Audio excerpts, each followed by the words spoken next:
Have you ever wondered why Christ came to earth not once but twice? This question has piqued the curiosity of many, and today we aim to unravel its mystery. Welcome to a discussion that delves deep into the heart of Catholic theology, exploring the significance of the dual comings of Christ. In the vast tapestry of Catholic teachings, the two comings of Christ hold a special place. They signify not just historical events, but profound spiritual milestones that have shaped the course of human redemption. The first coming, known as the Incarnation, marks the embodiment of God in human form. The second coming, yet to occur, signifies a promise of divine justice and eternal life. These comings are not just chronological markers, but they represent a divine purpose that transcends time and space. As we delve into this topic, prepare to embark on a journey through time, faith, and divine purpose. The first coming of Christ, known as the Incarnation, is a cornerstone of Christian faith. This pivotal event marks the moment when God took on human form in Jesus Christ, becoming fully human while remaining fully divine. Now let's delve into the purpose and significance of the Incarnation. The Incarnation was not a random event but a divine plan designed to fulfill a specific purpose: the salvation of humanity. In the grand tapestry of time, God saw our desperate need for redemption and responded by sending His only Son into the world. This profound act of love was God's answer to the problem of sin, a way to reconcile us to Himself. The Incarnation also fulfilled numerous prophecies, underscoring its divine orchestration. Foretold by prophets like Isaiah and Micah hundreds of years before the birth of Christ, these prophecies provided clear markers for recognizing the Messiah. For instance, Isaiah prophesied that a virgin would conceive and bear a son, and his name would be Emmanuel, meaning God with us. And Micah prophesied that the Messiah would be born in Bethlehem. These prophecies, among others, were meticulously fulfilled in Jesus Christ, validating His identity as the promised Messiah. Moreover, the Incarnation is significant because it reveals the nature of God. In Jesus, we see a God who is compassionate, loving, and willing to step into our world to save us. We see a God who is not distant or uncaring, but one who is intimately involved with His creation. The Incarnation is a powerful demonstration of God's love and commitment to humanity. In essence, the first coming of Christ was a divine intervention, a moment that forever changed the course of human history. It marked the beginning of a new era, an era of grace and redemption. The Incarnation was not just about God becoming man, it was about God reaching out to humanity, offering us a way back to Him. It was a moment of divine love, a moment that echoes through the ages, reminding us of the depth of God's love for each one of us. The repercussions of Christ's first coming are immense and far-reaching. When we look back at the time when Christ first walked the earth, we see the birth of a religion that would spread across the globe, profoundly shaping the course of human history. The life and teachings of Christ gave rise to Christianity, a faith that today boasts over 2 billion followers worldwide. But the impact of Christ's first coming is not only observed in the vast number of believers or the geographic reach of Christianity. It is also deeply felt in the teachings of Christ, which have permeated societies and influenced individuals in countless ways. Christ taught us the principles of love, compassion, forgiveness, and humility. These values have been integrated into our moral fabric, guiding our actions and shaping our interactions with others. They have provided a compass for ethical decision-making, inspiring charity, promoting peace, and encouraging respect for all of humanity. The Sermon on the Mount, one of Christ's most notable teachings, introduces the Beatitudes, which are essentially a blueprint for a life of kindness and righteousness. These teachings have been a source of strength and solace for countless individuals in times of struggle and hardship. Moreover, Christ's teachings have influenced social and political structures, inspiring movements for justice, equality, and peace. They have served as a catalyst for societal change, driving advancements in human rights, education, healthcare, and more. The first coming of Christ also marked a significant shift in religious thought.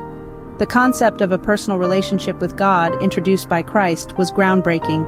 It emphasized the accessibility of God's grace to all, regardless of social status or wealth, reinforcing the inherent dignity and worth of every individual. In essence, the impact of Christ's first coming is profound and pervasive. It has shaped our world in ways that are both tangible and intangible, influencing not only the course of history but also the hearts and minds of individuals. The first coming of Christ laid the foundation for a faith that continues to shape our world. The second coming of Christ is an event eagerly anticipated by many Christians. This statement rings true across countless hearts, resonating with a profound sense of hope and promise. In Catholic theology, the second coming of Christ, or Parousia, is a pivotal event. It's a time when Christ will return in all his glory to judge the living and the dead. This belief stems from several prophecies and scriptures, most notably the Book of Revelation. These sacred texts describe a time of great tribulation, followed by a period of peace and justice under Christ's reign. The anticipation of the second coming is not just about awaiting a future event, but it's also about living in a state of readiness. Catholics believe that no one knows the time or hour of his return, only the Father. Thus, the faithful are called to live each day as if it were their last, reflecting the love of Christ in their actions and choices. The second coming holds immense significance in eschatology, the part of theology concerned with death, judgment, and final destiny of the soul and of humankind. It represents the culmination of God's plan for humanity, the fulfillment of his promises. It ushers in a new heaven and a new earth, where the righteous will dwell with God eternally. For Catholics, the second coming is not an event to be feared, but rather, it's a beacon of hope. It's the assurance that God's justice will prevail, that every tear will be wiped away, and death will be no more. It's a reminder of the promise of resurrection, of life everlasting promised to those who believe in him. In essence, the second coming is about the fulfillment of God's love story with humanity. It's about the hope of eternal life, the promise of a future where love, peace, and justice reign supreme. It's the expectation of a glorious reunion with the divine, a homecoming of sorts. The second coming of Christ, a future event, represents hope and fulfillment for believers.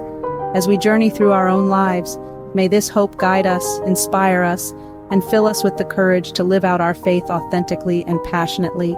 The second coming of Christ is not just an event, but a beacon of hope. This statement heralds the profound impact of Christ's expected return, an event that resonates with promise and expectation for the faithful. The second coming of Christ is anticipated to be a transformative moment, a time when the world as we know it will be forever changed. It is believed that this event will herald the resurrection of the dead, a moment when those who have passed on will rise again to partake in the unfolding of the final judgment. Imagine a moment where the veil between life and death is lifted, where the mortal and the immortal coexist. This is a powerful image, one that underscores the gravity and the hope that the second coming represents.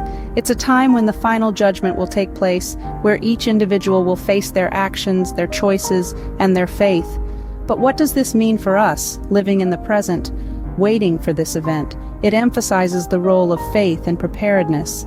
The second coming, while a future event, is a constant reminder of the need for ongoing faith, for living a life that reflects the teachings and values of Christ.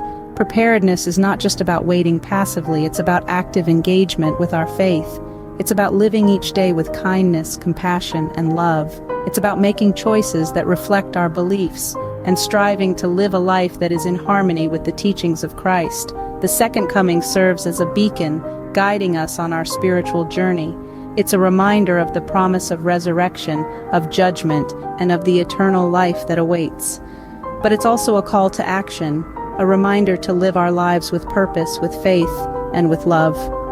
In this light, the second coming is not just an event to anticipate, but a guiding principle for our lives. It's a beacon of hope that illuminates our path, that encourages us to live with faith, with compassion, and with love. The second coming, shrouded in mystery and filled with promise, keeps the flame of faith alive. The two comings of Christ serve as bookends to the Christian story. Let's take a quick leap back through our conversation. We started with the Incarnation, the first coming of Christ, an event of cosmic significance that forever altered the course of human history. This divine intervention was not merely a historical footnote, it left an indelible impact, establishing the foundation of Christian faith and setting the stage for the salvation narrative. Then we shifted our focus to the second coming, a future event filled with anticipation and hope. This return of Christ, as prophesied in biblical scriptures, is a significant part of Catholic theology, promising a time of final judgment and the establishment of God's eternal kingdom. Understanding both these comings, one rooted in the past, the other projected into the future, is fundamental to grasping the breadth and depth of Catholic theology. The two comings of Christ, one past and one future, continue to shape the faith, hope, and lives of millions around the world.